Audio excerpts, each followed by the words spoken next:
my name is Mandisa. I own a credit repair and tax preparation company, New Level Enterprises. This video, let's talk about credit cards. So, if you have any fear of credit cards, you need to let it go. Seriously. Be like Elsa and let that shit go. Let's talk about credit cards and how they can be used effectively. So the thing with credit cards is they can be a great tool. And I know if you grew up, like I grew up in poverty, I grew up poor as shit. So I grew up poor, didn't know anything about credit, fucked my credit up immediately, and had to learn everything the hard way. So the thing about credit cards is a lot of us are just taught to not use them or not to be in debt or to be scared of them. And it's the complete opposite. Okay, don't be scared. Let's talk about different credit cards. So there's different tiers of credit cards. The bottom tier is your secured cards, your credit builder cards, similar to Credit One. Capital One has a secured card, so does Discover, Open Sky, and they come with very low limits. And of course, a secured credit card, you have to put the deposit down, and the deposit acts as your limit, and you pay it off every month, and they report those payments to the credit bureau, which help you build credit. So those are your bottom tier credit cards, and that's a great way to get started for you, your children, anywhere, anyone. That's a great way to get started, your bottom tier credit cards. All right, so your mid tier credit cards, Capital One is still a mid tier credit card because they have a lot of different options. This is going to be focused around personal credit cards. Let me say that too. We're not going to get into business credit cards. So Capital One is also considered a mid-tier credit card just because they have different options and different ones that you can qualify for. And Capital One also has a pre-approval tool. So does Discover. You want to apply for a credit card that has a pre-approval tool. The reason why is because you don't want to waste a hard inquiry. So the pre-approval, you put in your basic information, your name, your date of birth, your address, how much you make, if you have a bank account, how much your rent, and your social security number, but they don't do an actual hard pull. They do a soft pull, and that's why it don't affect your score. And then they tell you what cards you pre-qualify for.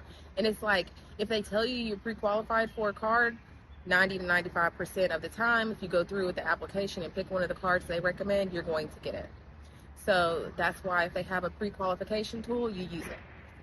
And also with mid-tier cards, Discover is a mid-tier card, and they will either automatically invite you to increase your credit limit about every 6 to 9, 12 months, or you can call in every 6 months and ask for a increase. You have to, of course, keep your bill paid and use it responsibly, and I'm sure they'll increase it for you.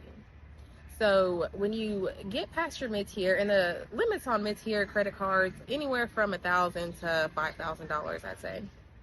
And then your high tier, upper tier credit cards, it is your cashback, your higher cashback cards, your reward cards as far as traveling benefits.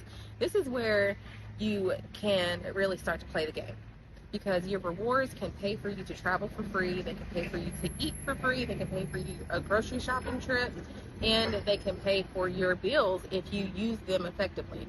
So what a lot of people do is they pay all their bills every month, all their expenses on one credit card. They might split it up on two, and then at the end of that month or the statement date or the cycle, they pay it completely off. But that's a way for them to keep track of their spending, and of course to build their credit, because they're paying it off every month. Whether they run up $3,000-$4,000 every month, they're paying it off. So they're taking advantage of all the rewards that come with that specific card. And the rewards, you can get Sky Points, Sky Miles, points to do whatever. Your upper tier credit cards, like your high limit credit cards, your American Express, your Chase, they are going to give you the best rewards. A lot of these come with annual fees, but you have to really do your research when you get to this status, because you can, if I enjoy traveling, so of course I'm going to get a credit card, or one of my best credit cards is going to be one that is going to give me benefits while traveling. You don't have to check a bag. The check bag's included. You can upgrade for free. You get so many miles every time you travel. You get to sit in the first class lounge. You know, like these benefits, and that's something that is important to me because I enjoy traveling.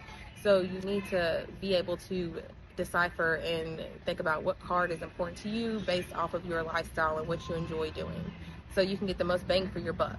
That's what this is. And a lot of people, if you've heard the term credit card stacking, you can literally live off of credit cards and live a life of leisure off the rewards. I'm not saying it's free. It's not. It's not free. You have to be able to afford this, and you have to be able to pay them cards off. Some cards allow you to pay with another card, but either way, there has to be some money involved. So don't let people fool you into thinking you can do this shit for free as long as you have good credit, because you cannot. Either way, so you take advantage of the rewards, and you use those rewards to, like I said, go out to eat, travel, and live your best life. So I hope this has you thinking more about credit cards. If you have any questions, drop them, let me know. I'm happy to answer. And don't be scared. Don't be scared. Scared money don't make no money. And all debt is not bad debt. Okay? It's another thing. That's another video. But it's just a beginning, skimming the surface level on credit cards.